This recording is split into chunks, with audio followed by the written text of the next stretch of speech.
How to check recently visited pages on Instagram. Hello everyone, welcome to this channel. I'm here to help you out today. So without any delay, let's get started.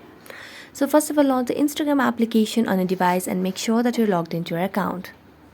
Now, in order to check the recently visited page on Instagram, what you can do is first of all tap on the magnifying glass icon at the bottom. As you tap on the magnifying glass, tap on the search bar and here you'll be able to see all the recent searches that you have done.